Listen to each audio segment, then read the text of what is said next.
Dans cette vidéo, je vais partager avec toi les 3 étapes pour te permettre de récupérer rapidement après une compétition sportive. Si tu es nouveau sur la chaîne, je m'appelle Sean, je suis préparateur physique depuis bientôt 10 ans et j'aide les pratiquants de CrossFit à prendre plus de plaisir à l'entraînement et à mieux performer grâce à une meilleure endurance. Et pour te montrer exactement comment j'aide les athlètes que j'accompagne à bien récupérer après une compétition, je te donnerai l'exemple de Claudia Gluck, championne de France de CrossFit, qui vient de se qualifier pour la première fois aux CrossFit Games. En effet, Claudia s'est récemment classée 6e aux semi-finales européens, une compétition de 3 jours qui était son objectif principal de l'année. Alors sans plus attendre, voyons ensemble les 3 étapes qu'on a utilisées avec Claudia pour qu'elle se remette au mieux de ses semi-finales avant d'entamer sa préparation pour les Games. C'est ces mêmes étapes que tu peux mettre en application pour rapidement récupérer de tes compétitions et assurer ta progression sur le long terme. Parce que sans ça, tu risques de rencontrer le problème que je vois tout le temps, c'est-à-dire des performances qui stagnent malgré le fait que tu donnes tout ce que tu as à l'entraînement. Et reste bien jusqu'à la fin de la vidéo où je te donnerai aussi 2 conseils pour éviter le fameux crash nerveux post-compétition. Étape 1, planifier une phase de transition. La phase de transition, c'est de très loin, à mon avis, l'élément le plus négligé dans la planification de l'entraînement. Et t'en fais pas si ce concept ne t'est pas familier, je vais l'expliquer pour le rendre accessible, peu importe tes connaissances actuelles. La planification, c'est simplement le fait d'organiser différentes phases de la préparation sportive de manière à performer à son maximum le jour de la compétition. Un peu comme ces jouets pour enfants où tu dois mettre les cercles dans le bon ordre, tu dois mettre le grand en premier, le plus petit, etc. vers le haut pour former une pyramide. Et ben, la planification, ça fonctionne de la même manière.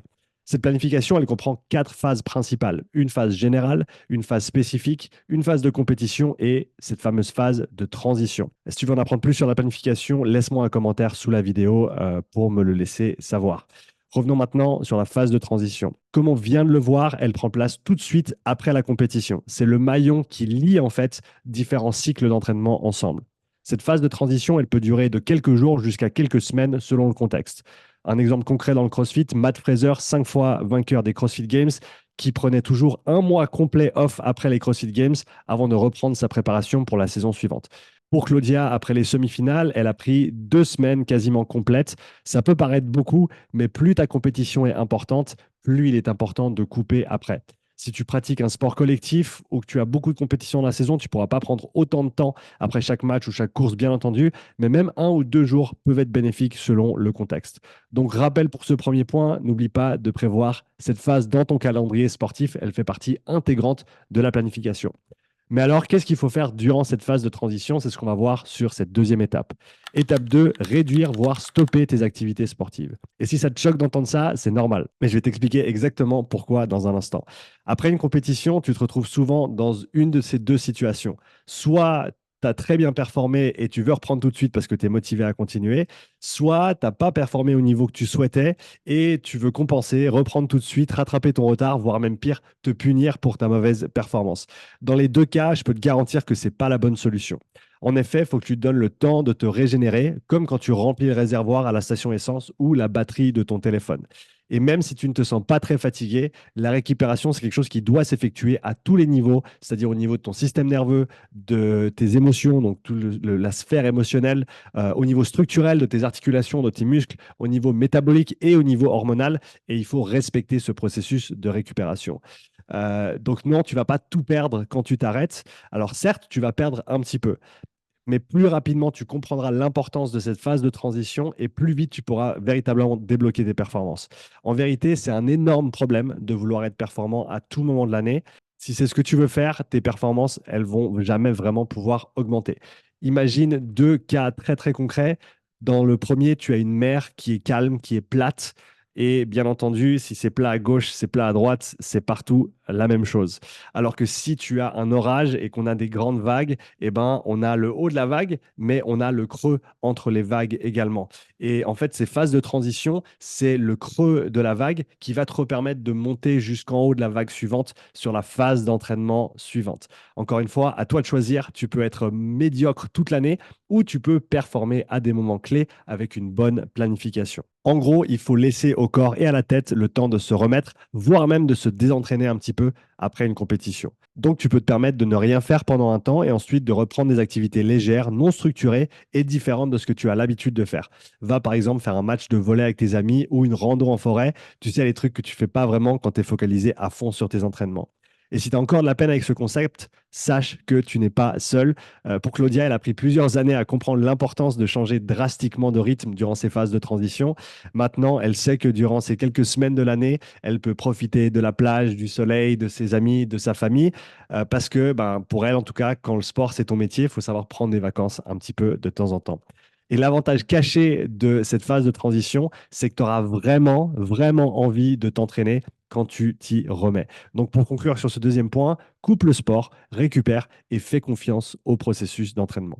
Passons maintenant à la troisième étape pour optimiser ta récup après une compétition sportive. Étape 3, reprendre progressivement. La pire chose que tu puisses faire après ta phase de transition, c'est reprendre le sport comme si tu n'avais pas arrêté. C'est vraiment important de mettre l'ego de côté et d'accepter que tu es la version la moins en forme que tu aies vécue depuis un petit moment. Les premières séances vont pas être agréables, tu auras des courbatures, tes performances seront très loin de celles que tu as l'habitude de voir, mais encore une fois, c'est le moment de faire confiance à ton plan d'entraînement. Si tu es bien organisé, tu pourras rapidement revenir à tes performances passées et même aller au-delà lorsque ça compte vraiment. Pour Claudia, elle a commencé à inclure des activités non structurées après une semaine de coupure complète. Elle a ensuite monté progressivement sa charge de travail et a repris un entraînement structuré après 2 semaines de transition. Maintenant que tu sais exactement comment optimiser ta récup après une compétition, je voulais aussi te partager 2 conseils pour éviter le crash nerveux que certains ressentent. Un crash nerveux, c'est quelque chose qui peut survenir après une compétition très intense, que ce soit au niveau physique ou émotionnel.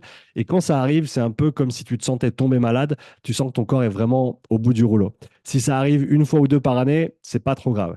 Mais si c'est quelque chose que tu ressens fréquemment, voilà mes 2 conseils pour essayer de régler ce problème. Mon premier conseil serait d'optimiser ton calendrier sportif. Cela peut vouloir dire plusieurs choses, mais souvent, il y a 2 points clés. Le premier point, c'est de faire moins de compétitions intenses. Donc, pense au fait de ne pas jouer ta vie à chaque compétition ou simplement de planifier moins de compétitions dans l'année. Ce que j'aime bien dire, c'est que chaque compétition, il faut une semaine d'affûtage et une semaine de récupération derrière. Donc, pour chaque compétition, tu perds 2 semaines d'entraînement. Un exemple commun dans le CrossFit, je connais beaucoup de personnes qui aiment bien faire la compétition, mais qui vont faire 10 compétitions dans l'année. Alors, c'est pas une mauvaise chose en soi, mais 10 compétitions dans l'année, ça veut dire 20 semaines de l'année où tu ne t'entraînes pas, où tu ne développes pas tes qualités. C'est-à-dire que 40% de ton temps est passé à te tester plutôt qu'à te développer. Et d'après mon expérience, la plupart des sportifs, il manque pas de compétition, il manque de structure à l'entraînement et de temps de développement. Ce qui nous amène au deuxième point pour optimiser ton calendrier sportif, c'est d'avoir des phases d'entraînement claires avec des objectifs précis. Arrête de vouloir être performant 365 jours par année. Ça ne fonctionne pas comme ça. Il faut utiliser une planification. Repense à cette image des vagues que je t'ai donnée tout à l'heure.